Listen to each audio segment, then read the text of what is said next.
नमस्कार।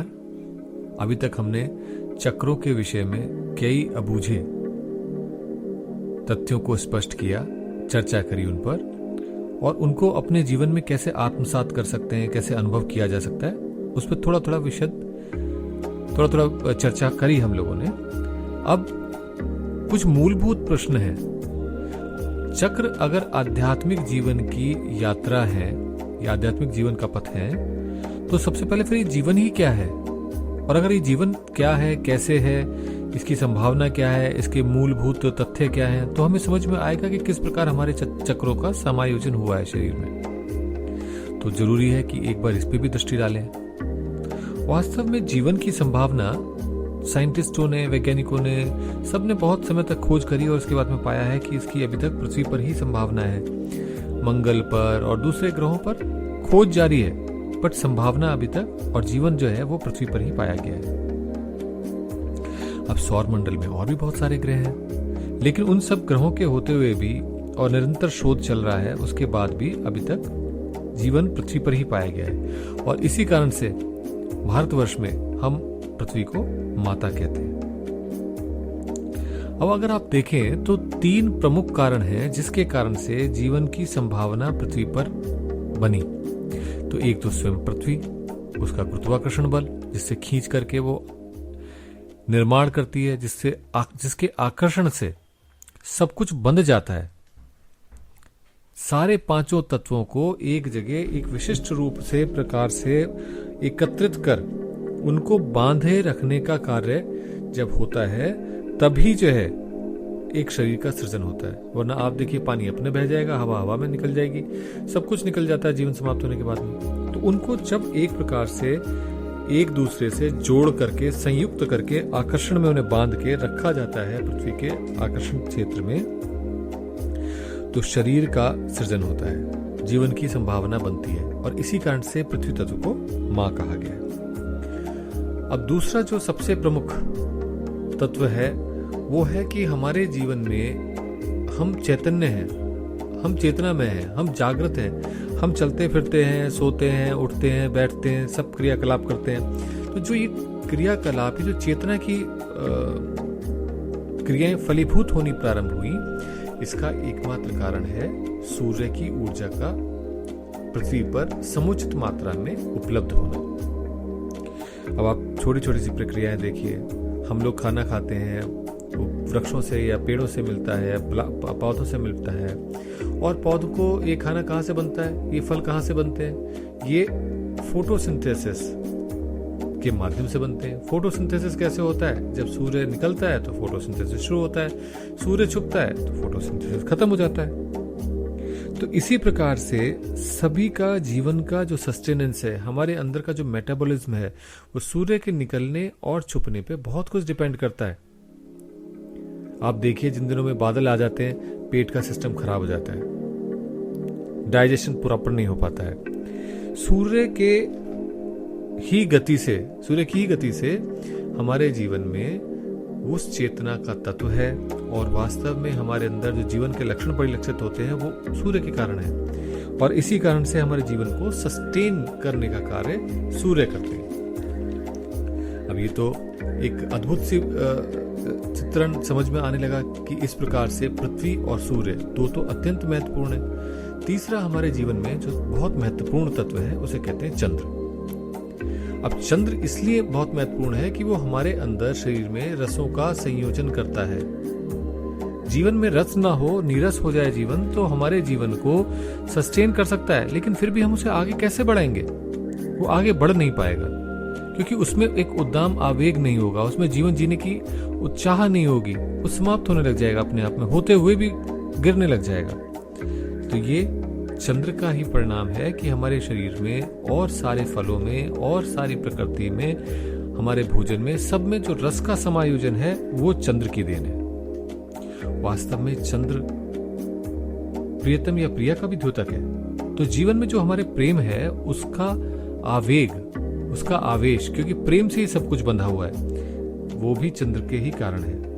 तो अगर हम समझें गहराई से, तो वास्तव में इस शरीरगत हमारे जीवन की अस्तित्व यानी सत, पृथ्वी माँ से है, हमारे इस जीवन का चित्त और उससे प्राप्त चेतना हमारे पिता सूर्य के माध्यम से है, इसलिए इनको पिता कहा गया है क्योंकि ये चेतना देते हैं। और चंद्र हमारे रसों का, आनंद का हमारे जीवन में संगठन करते हैं। तो इस प्रकार से पृथ्वी, सूर्य और चंद्र के माध्यम से अस्तित्व, सत, चित, आनंद घटित होता है। ये जीवन की परम उपलब्धि है और इस परम उपलब्धि को अगर हम समझें तो उसकी बूंदें ही गिर करके इस प्रकार की हमारी एक चेतना का, एक शरीर का निर्माण हुआ है, जिसके अंदर वो पोटेंशियल है, वो क्षमता है कि वो सच्चिदानंद तत्व को प्राप्त कर सके, वो अपने अस्तित्व को छीन सके, अपनी चेतना को उपलब्ध हो सके और साथ ही साथ अपने जीवन में आनंद को फलित कर सके, उस आनंद को अनुभव कर सके जो उसके साथ सदा से था।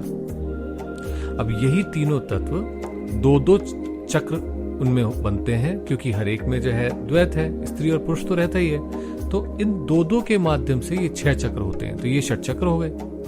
अभी चक्र कैसे हैं? अगर हम कहें कि सूर्य चक्र, चंद्र चक्र और पृथ्वी चक्र, ये क्या क्या गणित है, ये तो कभी सुना ही नहीं हमने कहीं पर। तो इसको थोड़ा सा गहन रहस्य थोड़ा समझने का प्रयास करते हैं। तंत्र के अंदर अग्नि की 10 कलाएं बताई गई हैं, सूर्य की 12 और चंद्र की 16। तो इस प्रकार से अगर आप इन्हें ऐड करें तो ये 38 होती हैं, 38। अब आप ये देखिए कि इनका सृजन किस प्रकार से होता है, तो फिर आप समझ पाएंगे कि किस प्रकार से ये चक्रों को से संबंधित हैं। तो अग्नि की जो कलाएं हैं वो ऐसा समझिए कि जैसे आपने देखा होगा पुराने चित्रों के अंदर कि एक चूल्हा होता है या जिसको स्टोव बोलते हैं, स्टोव होता है, उसके नीचे लकड़ी जल रही होती है, उसके ऊपर जो है एक भगोना या एक मर्तबान में या एक कंटेनर में कुछ पानी या चाय या कुछ रखा जाता है जो हमें सुकर लगे, दूध होता है उसमें रखा हुआ, उसके ऊपर एक ढक्कन रखा होता है पात्र के ऊपर, कंटेनर के ऊपर। इस प्रकार से जीवन में भी हमारे अंदर अमृत रस की उत्पत्ति की जा रही है। अभी गर्म किया हुआ दूध जब हम पीते हैं, उसको चीनी डला हुआ, तो बड़ा अच्छा लगता है, सुकर लगता है और बड़ा आनंद घटित होता है इससे। तो ये बिल्कुल इसी प्रकार से है। तो अब अपने शरीर में देखिए, रीढ़ में नीचे अग्नि तत्व है और ये अग्नि कहां से आ रही है? पृथ्वी तत्व से आ रही है। पृथ्वी का जो कोर है वो अभी भी बहुत गर्म है, हजारों डिग्री सेल्सियस का है, वही अग्नि है।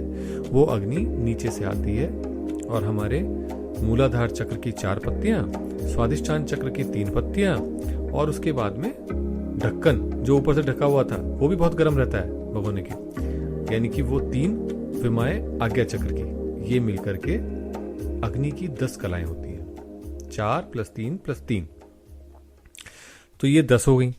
अब इसी प्रकार से जब इससे हम आगे चलते हैं तो हमें मिलते हैं सूर्य, जो कि चंद्र और अग्नि का मिश्र बिंदु है। तो सूर्य कहां पर घटित होते हैं? मणिपुर चक्र में 10 पत्तियां हैं, अराएं हैं और अनाहत में 12 और उसके अलावा 2 पत्तियां स्वादिष्ठान की। तो इस प्रकार से कितनी होगी?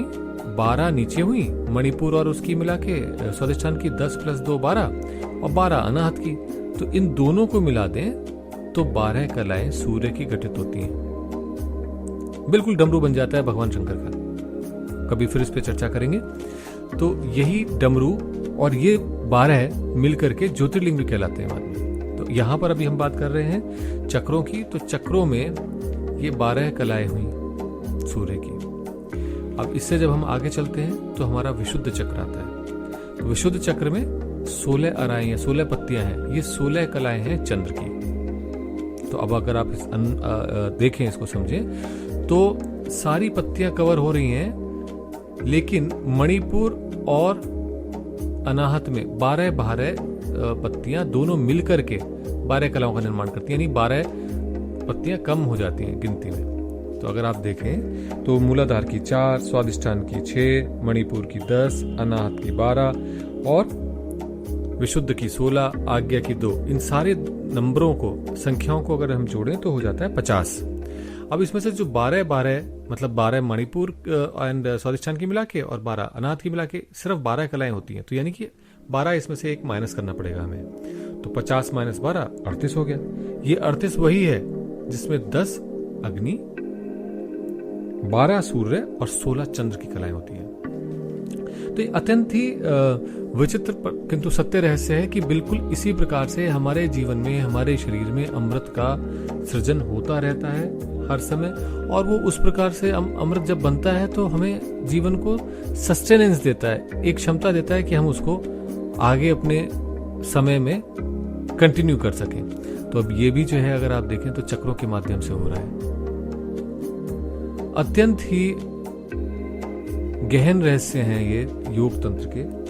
अगर इन्हें हम अपने जीवन में उतारते जाएं तो ऐसा लगने लगता है कि कितना कितना ऋषियों मुनियों ने कितनी दिव्य अवस्थाओं को प्राप्त किया और हमारे लिए कितना सरल रूप में उनको उपलब्ध करा दिया।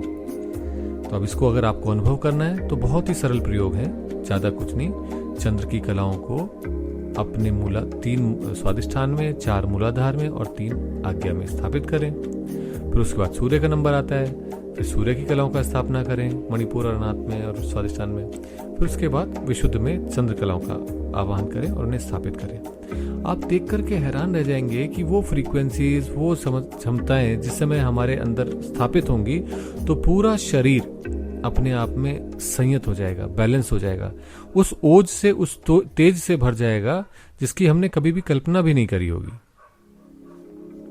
तो आज के लिए इतना ही। आप इस प्रयास को करके देखें, अनुभव करें कि किस प्रकार से सूर्य, चंद्र और अग्नि की कलाओं से हमारा जीवन धन्य होता है और ये चक्रों को जीवंत कर देते हैं। आप सभी के भीतर उस शिवत्व को मेरा प्रणाम, नमस्कार।